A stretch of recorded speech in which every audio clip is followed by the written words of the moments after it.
ہزاروں جانیں دے کر بھی تجھے آباد کرنا چاہا، مگر اے شہر خاموشاں تیری خاموشی نہیں جاتی۔ زندگی کی یہی حقیقت ہے کہ انسان جو ہے وہ سورج کی طرح روشن ہوتا ہے، پوری دنیا کو روشنی پہنچاتا ہے جس طرح سے سورج، لیکن قسمت یہی ہے کہ شام میں غروب ہو جاتا ہے سورج۔ ویسے ہی انسان کی زندگی کا سورج بھی ہے کہ انسان پیدا ہوتا ہے، جوانی آتی ہے، دنیا کے سارے کام کرتا ہے، لیکن جو اصل ہے وہ یہی ہے کہ ہمیں پھر اپنے رب کی طرف لوٹ جانا ہے۔ یہ تمام قبرستان میں لگی ہوئی آپ پلیٹوں پر بہت سارے نام دیکھ رہے ہیں، ناموں کے ساتھ میں عہدے بھی دیکھ رہے ہیں، لیکن قبروں میں عہدوں کی بنیاد پر کسی کو فضیلت نہیں ملتی۔ دنیا میں اگر ایمان کے ساتھ میں عمل صالح کیا ہے تو اللہ رب العزت اس کی جو نتیجے ہیں، اس کی جو جزا ہے وہ قبر میں عطا فرماتا ہے، اور پھر میدان محشر میں اسی کی بنیاد پر فیصلے ہونے ہیں۔ حالانکہ ہم دنیا میں یہ بھول گئے ہیں کہ ہم مرنے کے لیے آئے ہیں، اور دنیا کی دوڑ بھاگ میں، زندگی کے اس ماحول میں ہم نے اس کو فراموش کر دیا ہے کہ ہم نے بھی مرنا ہے۔ حالانکہ ہر جنازہ ہمیں اس بات کی طرف دعوت دیتا ہے کہ ہم جب ایک جنازے کو اٹھا کر کے قبرستان کی طرف لا رہے ہوتے ہیں تو پھر ہمیں بھی کسی نہ کسی دن اسی قبرستان کی طرف لایا جائے گا، اور پھر ہمیں دفن کر دیا جائے گا، اور لوگ ہماری قبر پر اسی طرح سے ہاتھ جھاڑ کر کے چلے جائیں گے۔ تو یہ زندگی کی حقیقت ہے۔ قبرستان جانے کے لیے اللہ کے رسول نے اس لیے بھی فرمایا تاکہ قبرستان میں جا کر کے بندہ آبزرو کرے، بندہ خود اس کو سوچے، سمجھنے کی کوشش کرے۔ جب کسی چیز کو ہم اپنی آنکھوں سے دیکھتے ہیں تو وہ ہمارے ذہن میں، ہمارے دل و دماغ میں بس جاتا ہے۔ اس لیے قبرستان جانے کے لیے فرمایا گیا کہ قبرستان جایا کرو تاکہ آخرت کی یاد آئے، لیکن ہم قبرستان میں تبھی جاتے ہیں جب کوئی سال کا شب برات کا موقع ہوتا ہے، یا پھر کسی کو دفن کرنے کے لیے آنا ہوتا ہے۔ اور پھر قبرستان آ کر بھی بہت سارے لوگ ہیں جو عبرت حاصل نہیں کرتے،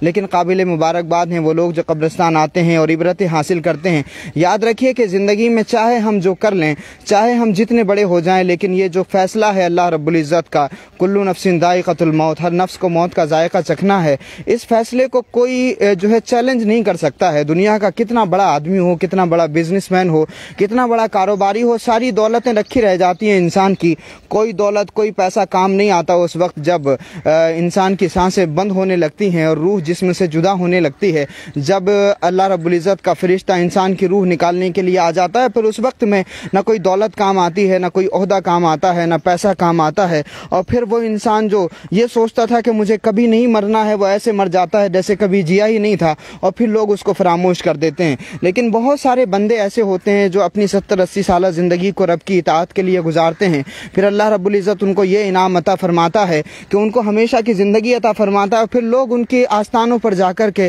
حاضریاں دیتے ہیں، سکون ملتا ہے، لوگ ان کی بارگاہوں میں جا کر کے دعائیں کرتے ہیں، تمنائیں کرتے ہیں، آرزویں کرتے ہیں۔ دنیا کی جو وہ تصویر ہے، ہمیں اس تصویر کو دیکھنا چاہیے، اور اسی لیے میں ان اولیاء اللہ کے مزارات کی آپ کو زیارت کراتا ہوں تاکہ ہمیں پتہ چلے کہ یہ شہر خاموشاں جن میں بہت سارے لوگ دفن ہو گئے ہیں اور لوگ اپنوں کے نشانات بھول گئے ہیں، ایک طرف تو یہ قبرستان ہے جو بالکل خاموش ہے، دوسری طرف وہ بارگاہیں، وہ درگاہیں، وہ آستانے اللہ کے ولیوں کی وہ بارگاہیں یہ جو آج بھی سلامت ہیں، جن کے آستانے سلامت ہیں، جن کی شخصیتیں اور جن کے فیض سلامت ہیں۔ اس کی وجہ یہ ہے کہ جب بندہ رب کی اطاعت کرتا ہے تو اللہ رب العزت مخلوق خدا کو اس کی اطاعت پر لگا دیتا ہے۔ جب بندہ اللہ سے محبت کرتا ہے تو اللہ بندے سے محبت کرتا ہے، پھر اس کی محبت جو ہے وہ بندگان خدا کے دلوں میں عام کر دی جاتی ہے، اور پھر اللہ کے لیے جینے والا بندہ کبھی نہیں مرتا، خود کے لیے جینے والا ہمیشہ کے لیے مر جاتا ہے۔ اسی ملک میں بابر بھی ہوئے، ہمایوں بھی ہوئے، شاہجہاں بھی ہوئے، ابراہیم لودھی، اس طرح کے بہت سارے نام لیے جا سکتے ہیں۔ 800 سال تک مسلمانوں نے حکومت کی،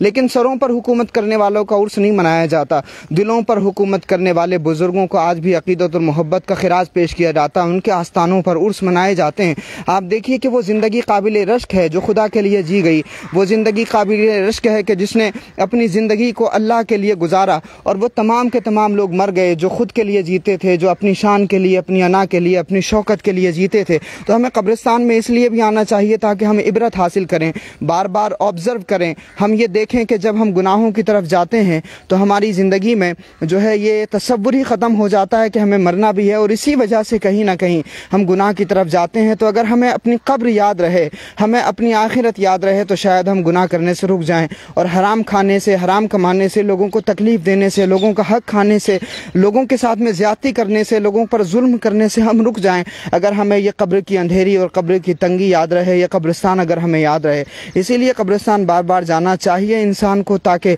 جب رب سے بغاوت کرنے کا انسان کے اندر جو ہے ایک جنون پیدا ہو، تو پھر یہ قبرستان دیکھ کر کے انسان کو لگام لگے۔ اس لیے قبرستانوں میں آنا چاہیے۔ یہ سبق ہے ہم سب کے لیے، اور یہی قبرستان ہے جو ہمیں ایک بہت بڑا درس دیتے ہیں۔ یہ خاموش قبریں ہمیں بتاتی ہیں کہ آج جس طرح سے آپ نے ہم کو دفن کیا ہے، اسی طرح سے آپ کو بھی دفن کر دیا جائے گا۔ جس طرح سے لوگ ہمیں بھول گئے، اسی طرح سے آپ کو بھی بھلا دیا جائے گا۔ اور اگر آپ چاہتے ہیں کہ آپ ہمیشہ یاد رکھے جائیں، تو دنیا میں ایسے کام کریں کہ ایمان بھی ہو، عمل صالح بھی ہو، نمازیں بھی ہوں، بازار میں ایمانداری سے کاروبار بھی ہو، نمازیں بھی ہوں، روزے بھی ہوں، اور پھر لوگوں کے ساتھ میں تعلقات بھی ایسے ہوں کہ کسی کے ساتھ بے وفائی نہ کریں، کسی کو دھوکہ نہ دیں، کسی کے ساتھ میں زیادتی نہ کریں، اپنی بہنوں کا حق نہ کھائیں، اپنے بھائیوں کے ساتھ میں زیادتی نہ کریں۔ اپنی زندگی کو اس طرح سے گزاریں کہ ہمیں رب کے سامنے حاضر ہو جانا ہے، اور رب کے سامنے ہم اس طرح سے حاضر ہوں کہ اللہ رب العزت فرمائے ارجعی الی ربک راضیۃ مرضیہ فادخلی فی عبادی وادخلی جنتی۔ تو اللہ رب العزت کی طرف سے جن بندوں کو یہ فرمان جاری ہوتا ہے، وہ بندے قابل رشک ہوتے ہیں، اور انہی کی زندگیوں کو ہم دیکھتے ہیں کہ اللہ رب العزت نے ان بندوں کو بڑے مقامات عطا فرمائے ہوتے ہیں۔ ظاہر ہے ہم دیکھتے ہیں کہ جب تک انسان دنیا میں کچھ کھوتا نہیں، تب تک اس کو کچھ حاصل نہیں ہوتا۔ یہ اللہ کے جو اولیاء ہیں، یہ جو بزرگان دین ہیں، یہ جو صوفیاء ہیں، جنہوں نے اللہ کی بارگاہ میں سب کچھ قربان کر دیا، پھر اللہ رب العزت نے ان کو وہ مقامات عطا فرمائے کہ 800-900 سال 1000 سال بیت گئے، لیکن لوگوں کے دلوں میں وہ آج بھی زندہ ہیں، ان کی عزتیں ہیں۔ تو یہ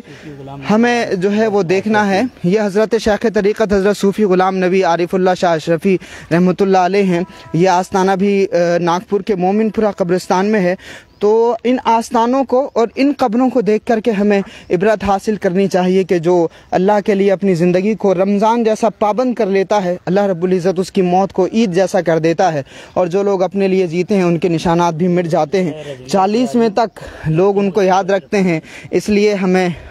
اس بات کے لیے جو ہے وہ اویئر ہونا چاہیے۔ زندگی کی دوڑ بھاگ میں اپنے رب کو نہ بھولیں، اس کو فراموش نہ کریں، اس سے بغاوت نہ کریں، اپنے رب سے انحراف نہ کریں۔ حضور کی شریعت کو دیکھیں کہ حضور کی شریعت کیا کہتی ہے، رسول پاک کا طریقہ کیا کہتا ہے، حضور کا اسوہ کیا کہتا ہے، ہسبینڈ وائف کے ریلیشن شپ کے بارے میں، ماں باپ کے تعلقات کے بارے میں، بچوں کے حقوق کے بارے میں، والدین کے حقوق کے بارے میں، بہنوں کے حقوق کے بارے میں۔ یہ وہ تمام چیزیں ہیں جن پر لوگ توجہ کم دیتے ہیں، اور یہ سمجھتے ہیں کہ ہم نمازیں پڑھتے ہیں یا عمرے کر لیتے ہیں یا مسجدوں کی میناریں منوا لیتے ہیں تو ہم بڑے نیک کام کرتے ہیں۔ حالانکہ ہم جہاں یہ سب دکھاوے کے بہت سارے کام کرتے ہیں، اس میں بہت ساری ایسی چیزوں کو مس کر جاتے ہیں جو ہمارے دین میں جن کو بہت بڑا گناہ کہا گیا، گناہ کبیرہ کہا گیا، کیونکہ دینداری کا تصور اور دینداری کی ڈیفینیشن ہی لوگوں نے بدل کے رکھ دی۔ اس لیے لوگوں کو لگتا ہی نہیں کہ کسی کو تکلیف دینا، کسی کا حق مار لینا، زیادتی کرنا یا 10 روپے کا سامان 20 روپے میں بیچنا یہ کوئی گناہ ہے۔ احساس ہی نہیں ہے لوگوں کو، اور یہ سب گناہ کر کے بھی لوگ مسجد کی پہلی صف میں بیٹھ جاتے ہیں۔ تو ہمیں کم سے کم ان باتوں کا دھیان رکھنا چاہیے۔